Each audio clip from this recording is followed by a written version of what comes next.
Okay, so here we are, JP's Ponderings. Now, this one's, I've actually made these ones sound like I ponder about them all the time, but I do come up quite a lot. And one of those being NPD. And for those that you aren't in the supermarket game or pretty much any game out there, it is new product development. Now, to us at Drake's, there's no doubt new lines are the lifeblood of what goes on in our supermarkets. We need to make sure that customers, when they come into store, which is what we'd rather our customers do, come into store rather than being online, is that they walk past things in the aisle that they wouldn't normally buy. And this is solely because of the NPD new products. I mean, recently Twisties have just brought out the spicy ramen twisty. Finally, a twisty with a bit of spice in it and does taste like ramen. It's a cracking product, but the products are endless. And it's all about new products. It's all about getting customers to come in the store and purchase things they wouldn't normally buy. Oh, that's true. The supermarket's trying to make us spend more money. No joke. And you're going to spend more money if you're going to try new things. And that's how it should all revolve. And then whatever doesn't sell gets punted out the door so the new product development can come in. So I've been talking about trying to implement a chance where people get to present products to a panel, kind of like a Shark Tank, where that panel then chooses, okay, we're going to give that product a go and see if we can get it into market. So there's a few shows out there, but none of them specifically are concentrating on food. I think there's an avenue here for a market. I've spoken to a couple of other people that have specialties, one in export. I'll take up the wholesaling. We've also got retailing. I think you need a marketing person. I also believe you need an online person in that as well. So you get together and then you guys decide, or girls, you people decide to put together and you get together and you all decide who wants to put what in to try and get this product so it gets to market. And then if it gets to market, happy days, you've invested in a product, you get them on from the grassroots, and each of you have a special talent to push that product. That's the elevator speech. Pretty quickly, I've told you the next $1 million idea. But it might not be $1 million idea, but I think it's a chance to grow and get people on board using the expertise from other people that have maybe exported products overseas, maybe are building an online e-commerce site that they haven't done before, or just getting it into a supermarket. Because if you can make a product work here in South Australia, you can make a product work anywhere in the world. So what are some of the reasons people use NPD? It's pretty simple. There's no doubt the revenue is there so they can get another stream of revenue to try and bolster onto an already big category or go totally into a new category. They're trying, in this day and age, the consumer is giving so much more feedback about what they want in products and they're demanding it. So if you're not on the front line innovating, you're actually falling behind. A quick example of listening to consumers is Red Bull. Red Bull literally had one product. I mean, you can go back in the old days and had a product without gas and got out of gas, but let's just go. Red Bull had one can, one product, and they did a sensational job from that product. Red Bull have learned that if you're not bringing NPD to the market in a crowded space where energy drinks, they were the originators there from the start, but bringing NPD into the market means that you are getting people that are not necessarily that hardcore Red Bull drinker. You are getting people that are also trying your flavours on board. Hence why Red Bull had to adapt. They had to bring in sugar-free, for instance, then no sugar, tropical. They've got a whole stream of products now that they're continually bringing in under new disguises. So companies want growth from the market. They also want to expand. They also want to expand into markets that they haven't necessarily been in. And Red Bull having a Red Bull vodka, everyone's favourite. And when you can have a Red Bull vodka with about 20 different mixes to go with it. I think they were also picking up the palates of different consumers, maybe a more feminine consumer with the passiona and the flavours that are a little bit lighter on the touch and can be used great for mixes as well. Now, I will say I don't 100% agree with it because I think the factors aren't being pushed from retailers. I think the sustainability component factor is being pushed by suppliers, and they're trying different things. Like the Mars Group have just recently gone to paper packaging from plastic packaging to help with the environment. Coca-Cola went to a plant-based bottle, and the suppliers are the ones pushing the sustainability component of products through. Now, I could sit there and say, oh, yes, us as retailers, we're requesting this. We're not requesting this. It's coming down because the consumers are the ones that are requesting this. So for us, It is about making sure we have all these products on shelf at any time or online so the end consumer can purchase the products. Now, the other one, and it's probably not something you'd think of straight away, but it's a technology enhancement. So the suppliers are now bringing out products. This one's not the case, but Coke's new flavour that's created by AI. Now, that's definitely something different. It's a great tasting product, I might add. But they are using different sorts of levers to get consumers involved, trying to pick up that younger consumer.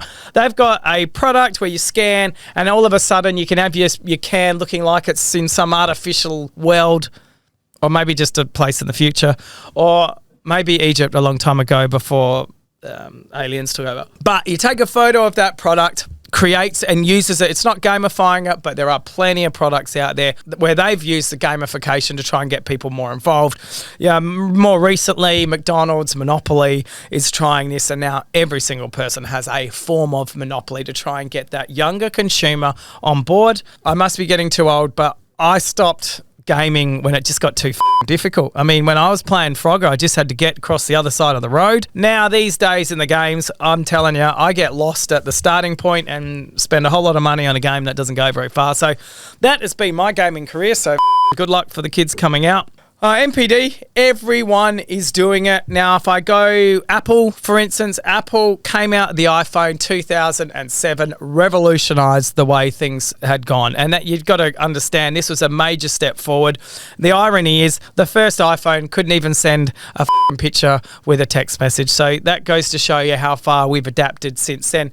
But then these guys pushed through new markets. They had the Apple Watch, the AirPods, the iPads, all from NPD. And this is what made people believe that Apple are the kings of innovation.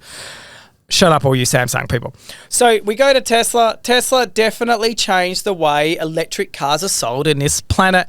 Elon Musk, call him whatever you want. He is a freak and definitely a visionary. There's no doubt. The Tesla is the smartest car on the road, smarter than all you build your own dreams and whatever other shit's out there. It drives it smarter than the other cars. Now, does it drive as good as the Porsche Taycan? No, it doesn't. But its intelligence is superior. It's just superior. So the other companies out there, they're Beyond Meat. You know, this is an innovator came into a market. People want food. Well, I want it to taste like meat, but don't want it to be meat. Fucking please, come on. You either eat meat or you don't. So they came into a market because there was a market there for do that. So they brought out many products. I don't even know if they're still around, are they? So Beyond Meat, they came into town with a plant-based option. People that don't eat meat want to have meat that tastes like meat. Right.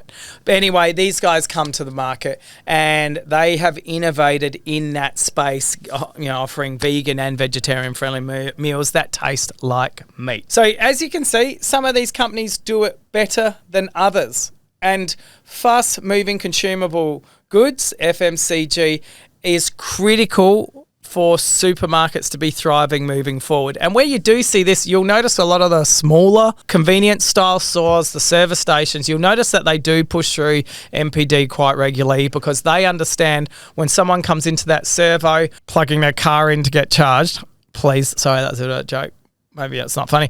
But when they come into the servos, they need to rope them in to buy something else. And they want to get more sales outside of petrol, where petrol, they keep crying, they don't make any money. Someone is making a lot of money on petrol. And if it's not the servo guys, Steve, if you're watching, and Mr. Y, you know who you are. Yeah, I find it hard to believe. So if I look at something that's been successful in the past, Coca-Cola, as you know, I do love Coca-Cola. And one of the things that they introduced, and funny enough, I didn't realize this until I researched it, one of Coke's most successful marketing campaigns ever was a Share a Coke campaign. Now, I didn't realize this was started in Australia in 2011, and then soon went globally because of the success it had here. You went into a so it made everyone out there, go into a shopping centre and get a Coke bottle printed with your name on it. And they even bought out a whole lot of range of 600ml Cokes and bigger, where you'd look for your name on the shelf and hopefully you'd find your name. I had a lot of trouble finding John Paul, so I had to get one done for me.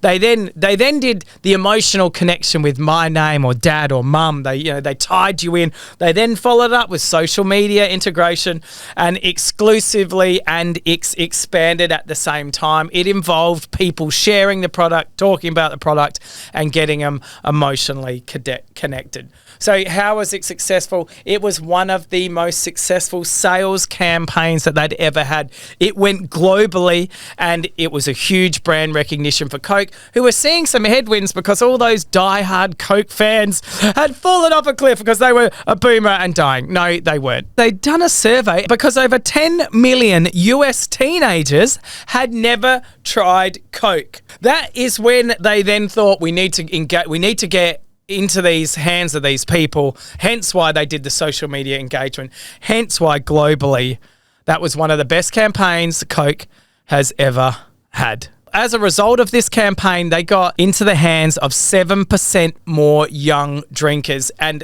this next stat will blow your mind. The campaign in Australia alone increased Coke's market share by 4%.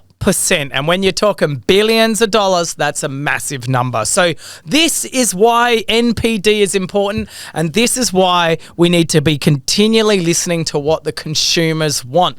We have a wholesaling business, we have a retail business, and in the old days, it used to come just from whatever the wholesaler told us. Now we are the wholesaler. We're making sure we're making decisions come from whatever the customers want. Hence why we are working closely with our suppliers. Hence why our NPD is some of the fastest to market in Australia, and I'll go as far to say globally. So if you wonder why I love NPD so much, it is because I do love trialing new products, but I also love people getting onto different products, because I look back in the old golden era and Pepsis and the Cokes and just wonder, will they be able to have the brand stamina to last through the next decades of to come? People being so health conscious, I can't eat this, can't eat that, can't do that, can't have sugar, can't have this, can't have that. And I'm sure I'm going to see a report that says water's bad for you and air's bad too. Now, until that day happens, so that'll be done by the Anti-Water Federation, and the air, that'll be done by someone talking about global warming. But anyway, what I do want to end is, new NPD is fantastic. Do you reckon I should start a YouTube show with some people far smarter than me around the room, trying to spot some talent to get some people's products into the pantries of people in Australia and maybe the world? Let me know. If there's a place to leave a comment, depends where you're listening. But if there is a place, or inbox me. I answer everything. Sometimes.